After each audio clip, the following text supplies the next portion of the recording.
why is London more evil than the Isle of Wight? Because it's way more individualistic. It's around on materialism and body, essentially. It's if you look at the appetites of someone in London, yes, it's like, do you know why? You know when you hear people that are like, oh, I don't want to live in a city, I want to live in the countryside. Where is the community on a tube? It is non-existent. It is a bunch of individuals from different walks of life squashed together, and no one talks to each other or even acknowledges each other's existence. If there's a conversation or a bit of laughter or a bit of happiness on that tube, it is a rarity. It is seen as an anomalous event. And compare that to our hometowns, right? Where pretty much everyone knows each other, and you'll go downtown and, you know, there's people cheersing drinks and chatting, and you know people from different walks of life. They're like, yeah, I don't know. I remember I have friends that spent time in a rural part of Northern Ireland for a while, right? And they said that everyone says hello and good morning and waves at you and stuff. That doesn't happen in London.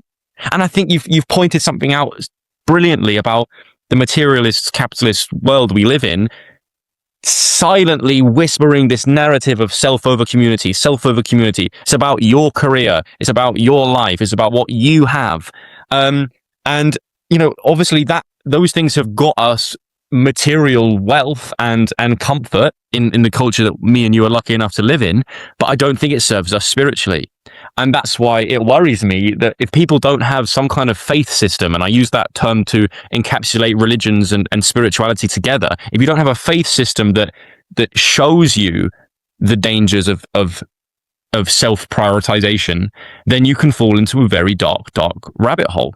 And maybe that's why, you know, there was a set of surveys, I think in 2023, and the UK was put as the second least happiest country, and it had like over 100 countries from across the world. I can kind of see the connection there, because there's not a lot of difference between thinking about yourself and negative emotion. And it seems that a lot of this system is just about how you get yourself into a good position. Whereas, you know, maybe where our ancestors' time, when the basic structures of the human psyche were first formed, it was about serving the community. You know, everyone had their role in the tribe, and, you know, I'm putting my evolutionary psychology hat on here, which is kind of very unscientific, but like, it just makes sense in my head that we worked with each other more. And you look at other parts of the world, Eastern cultures and things, they're very community focused. And I don't know if we've gone, you know, the devil's slithered his way into our system.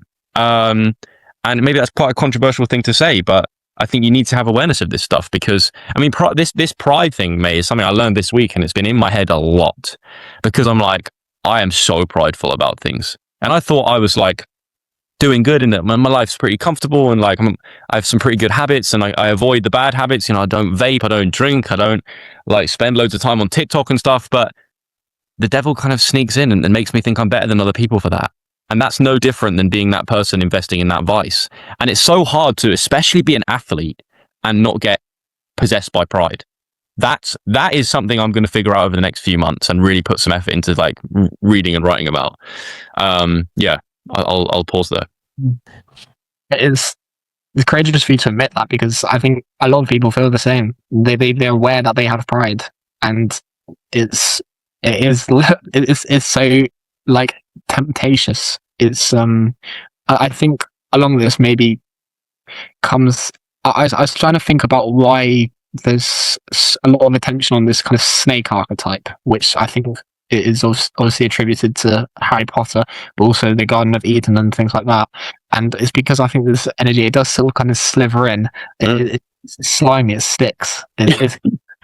Yeah, well, I think that is a lot also that our more primate ancestors, one of our biggest predators was snakes. So there's that kind of, it's deep in our fucking nervous system to be afraid of reptiles. And don't reptiles seem like the kind of cold-blooded, like, category of animal? Like your crocodiles, your Komodo dragons and shit. Like, they're cold-blooded killers. They'll eat you and they won't care.